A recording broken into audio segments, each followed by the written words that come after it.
नमस्कार, मैं नियाज खान और आप देख रहे हैं न्यूज एक्सप्रेस। जब से यूपी में योगी सरकार ने एक फैसला सुनाया है, उसके बाद से यूपी की राजनीति में घमासान मचा हुआ है। दरअसल योगी आदित्यनाथ की सरकार ने एक आदेश जारी किया और उस आदेश में यह था कि जो भी कांवड़ियों के रास्ते दुकानदार पड़ेंगे, जो भी दुकान आएंगे, उन दुकानों पे दुकानदारों को अपना नाम लिखना होगा।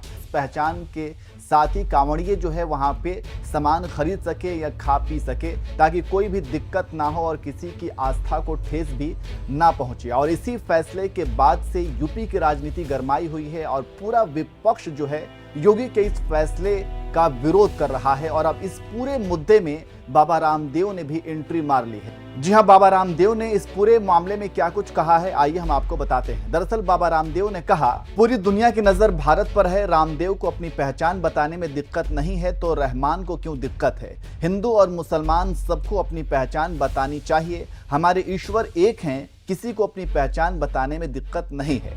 रामदेव प्रतिक्रिया देते हुए कांवड़ियों को लेकर भी उन्होंने कहा कि कांवड़िए भी समझदारी दिखाएं और अनुशासन बनाए रखें। मैं सनातन धर्म से आह्वान करूंगा कि सनातन धर्म को अपने आचरण में धारण करें।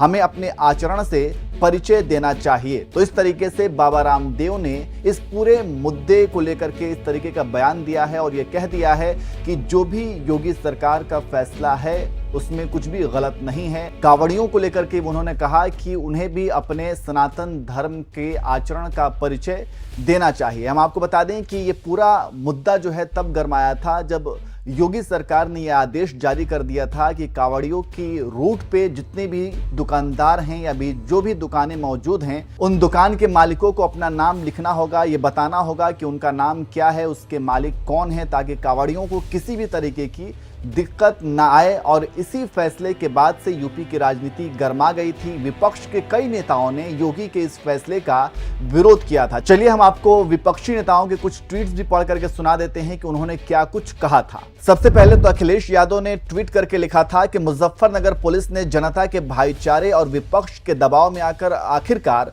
होटल, फल, ठेले वालों को अपना नाम लिखकर प्रदर्शित करने के प्रशासनिक आदेश को स्वैच्छिक बनाकर जो अपनी पीठ थपथपाई है, उतने से ही अमनो चैन पसंद करने वाली जनता मानने वाली नहीं है।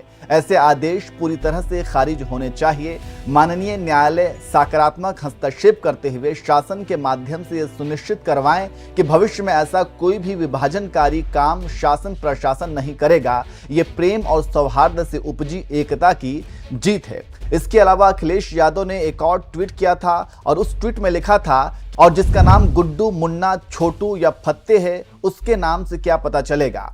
माननीय न्यायालय स्वतः संज्ञान ले और ऐसे प्रशासन के पीछे के शासन तक की मंशा की जांच करवाकर उचित दंडनात्मक कार्रवाई करे। ऐसे आदेश सामाजिक अपराध हैं जो सौहार्द के शांतिपूर्ण वातावरण को बिगाड़ना चाहते हैं। इसके अलावा हम आपको बता दें कि मायावती ने भी इस फैसले के खिलाफ ट्वीट किया था और उन्होंने लिखा था कि यूपी व उत्तराखंड सरकार द्वारा कांवड़ मार्ग के व्यापारियों को अपनी अपनी दुकानों पर मालिक व स्टाफ का पूरा नाम प्रमुखता से लिखने व मांस बिक्री पर भी रोक का यह चुनावी लाभ हेतु आदेश पूर्णतः असंवैधानिक है। धर्म विशेष के लोगों का इस प्रकार से आर्थिक बायकॉट करने का प्रयास अति निंदनीय है। तो इस तरीके से मायावती ने भी योगी के फैसले का विरोध किया था। और इसके अलावा हम आपको बता दें कि असदुद्दीन ओवैसी ने भी ट्वीट किया था और उन्होंने लिखा था कि मैंने यूपी पुलिस के असंवैधानिक आदेश का विरोध किया था। इस आदेश के अनुसार दुकानदारों को दुकानों पर अपना नाम लिखना होगा, ताकि कोई कांवरिया गलती से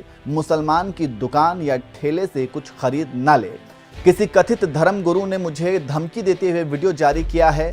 मुजफ्फरनगर में कानून व्यवस्था को भंग करने की दर पर्दा धमकी भी दी गई है। एक अनैतिक और भेदभावपूर्ण आदेश का विरोध करना कोई जुर्म नहीं है। मुकदमा उन पर दर्ज होना चाहिए जो दो समाजों को लड़ाना चाहते हैं।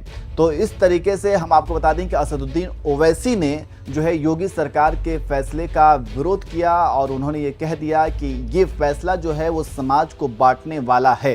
इसके अलावा हम आपको बता दें कि बीजेपी के नेता मुख्तार अब्बास नकवी ने भी योगी के इस फैसले पर ट्वीट किया था और उन्होंने लिखा था, कुछ अति उत्साही अधिकारियों के आदेश हड़बड़ी में गड़बड़ी वाली। अस्पृश्यता की बीमारी को बढ़ावा दे सकते हैं। आस्था का सम्मान होना ही चाहिए, पर अस्पृश्यता का संरक्षण नहीं होना चाहिए। जन्मजात मत पूछिए का जात अरुपात, रैदास पूत सब प्रभु के, कोई नहीं जात कुजात। तो इस तरीके से मुख्तार अब्बास नकवी ने योगी के फैसले के खिलाफ ट्वीट किया था और उन्होंने क्या कुछ लिखा था हमने आपको पढ़ करके सुनाया। लेकिन जैसे ही मुख्तार अब्बास नकवी ने ये ट्वीट किया था तो फिर सोशल मीडिया पर उन्हें काफ़ी ज़्यादा ट्रोल भी किया जाने लगा।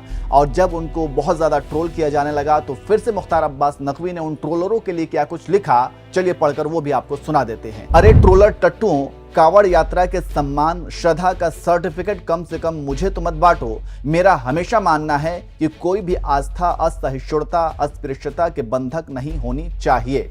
तो इस तरीके से मुख्तार अब्बास नकवी ने उन ट्रोलरों को जवाब दिया था और इसके साथ साथ आपने देखा कि उन्होंने अपनी एक तस्वीर भी साझा की जिसमें वो खुद कांवड़ यात्री बने हुए हैं। तो इस तरीके से इस फैसले के बाद यूपी की राजनीति में बवाल है। हालांकि ये राजनीति महज राजनीति ही कह सकते हैं क्योंकि इस पे इतनी ज़्यादा बवाल भी नहीं होनी चाहिए, लेकिन जो राजनेता हैं वो अपने अपने हिसाब से राजनीतिक रोटियां सेकने के लिए बयान दे रहे हैं और कहीं ना कहीं एक सांप्रदायिक जो है सद्भावना जो बनी रहती है उसको कहीं ना कहीं भेदने की कोशिश की जा रही है, समाज को तोड़ने और बांटने की कोशिश की जा रही है। वैसे आपको क्या लगता है कि क्या ये योगी सरकार ने जो भी फैसला सुनाया है वो क्या सांप्रदायिक सद्भाव को तोड़ने वाला फैसला है या फिर ये इतनी कोई बड़ी बात नहीं है जितना इस फैसले को लेकर के मुद्दा बनाया जा रहा है? आप कमेंट करके जरूर बताएं।